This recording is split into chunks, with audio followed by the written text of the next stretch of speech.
Have you had this problem? You are making a track. The first 1.5 minutes is sounding awesome, but when you come to build up your track, you get lost in your ideas and you never get anywhere. The original good vibe you had in those first minutes is gone. It disappears. Well, now I have the solution. Just buy my course and all of your problems are solved.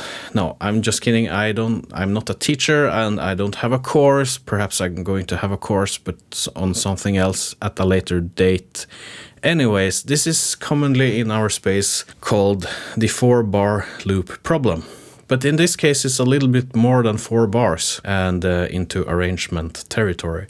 And no, this is not going to be another how to get out of the 4-bar loop problem, because this is more than 4 bars. And I also already made a video about 4 bars, and people didn't really watch that video. So this video is about more than 4 bars, perhaps 16, 13, 32 bars, or just more bars, or perhaps about the mindset behind this issue. So this can be extremely frustrating. I have in some cases actually made 2 tracks in one session. I'm sure you never have done that. I am probably the only one. So the second part of the track is so different that it requires a completely new arrangement, and it doesn't really fit with the first idea. But that's awesome, because if you're a stock music producer, you suddenly have 2 tracks instead of 1. I've been trying to identify why this is happening. I think I know the answer, in my case at least. I'm going to try to give a kind of simple answer later in this video. I want to show you a real example first of the bad idea, and then what I ended up with after pulling my hair for a week or so. So if you want to skip this part, honestly, I don't know why though, because this is what the video is about, so do what you want, but there are timestamps below. Okay, here we are. So I don't want to bore you too much, but here is the first part of the track, which I consider sounds good. So it starts off like pretty slow here, and we can just skip a little bit. Goes into some toms there, some laid back vibes. Right. Some drones.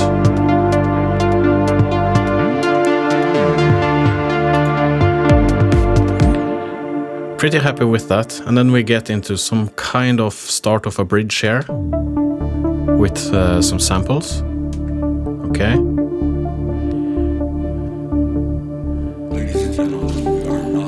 Some UFO thing, right?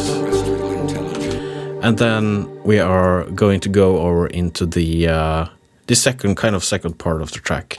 So here you see I have all of these things I have been trying. So first I tried this, right? For the second part.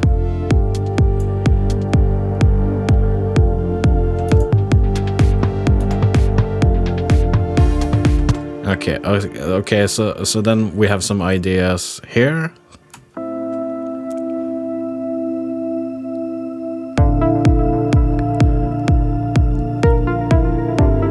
I think that's better. Could perhaps work.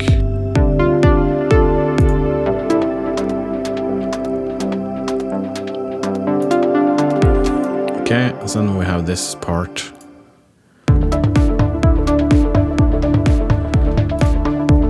Some kind of strange arpeggio going here.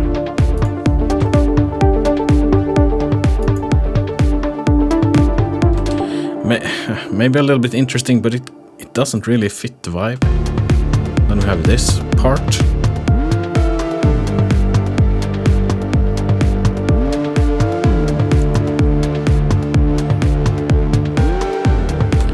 Maybe this would work, I'm not so sure.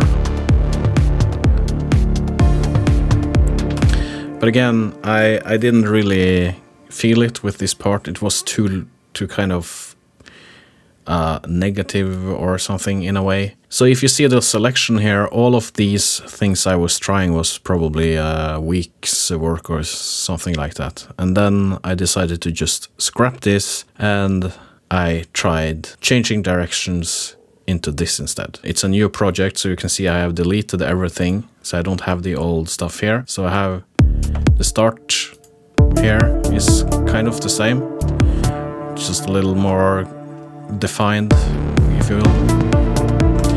And then we get into the start of the bridge here.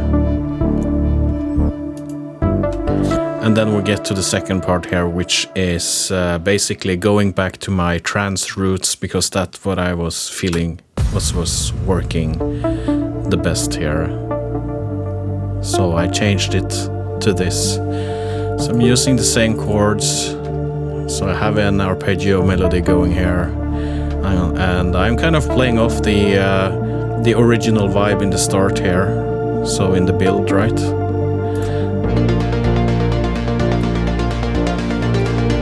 So we have this build up with the melody.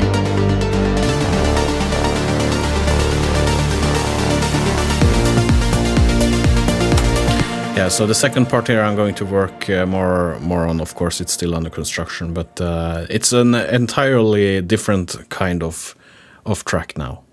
So the problem is trying to finish something that inherently doesn't work together. So yours truly, that's me. I can be a really stubborn individual. In the example I showed you earlier here now, I was for a week or two trying to finish something that inherently never would work in that setting. So I'm using a lot of time. I'm trying to shoehorn something into that would never work. Eventually I sent what I have done over to someone I know that are going to honestly tell me what they think of what I'm doing. He said that yeah, he agrees with me in regards of where the track is going. I should try and change directions. Here you can do different things. What I did, I just scrapped the entire second part of the track and I created something new instead, and I based it off the more successful first part of the track, if you will. I did not do that in the start because I was so afraid of making something that sounded too similar or too repetitive, but I was wrong in this case. So the problem here is that I was trying to make something that are as good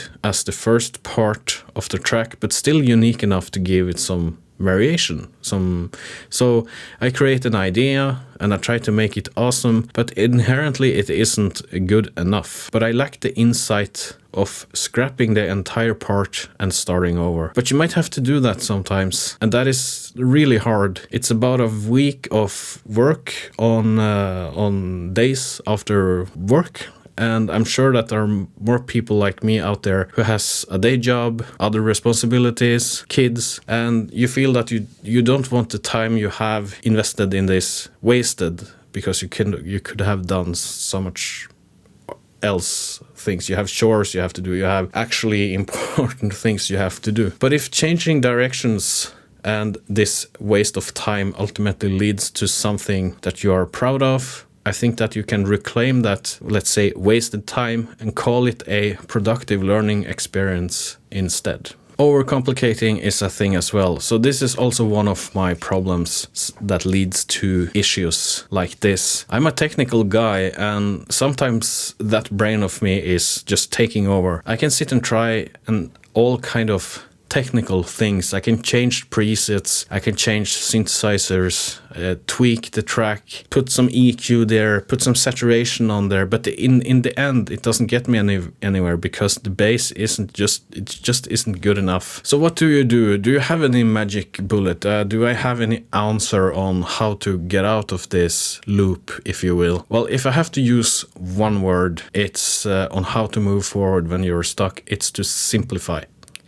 Delete what you have done, or go to file and save as a new project and then delete it, so you have the older project with your failures so you can go back to it. Just have the beat, the intro you started with, the perfect 16 bar loop, and some percussion and the scale you're working in, and just try to start again and try to build off the original awesome melody you had. And I'm sure you can make it sound completely different. As you heard in my example earlier, you can go back if you want to see. Yeah, and I was thinking about another thing when I was editing this video here, that sometimes it's just best to try to finish the track with what you have and move on to the next one, just to get it out of your system.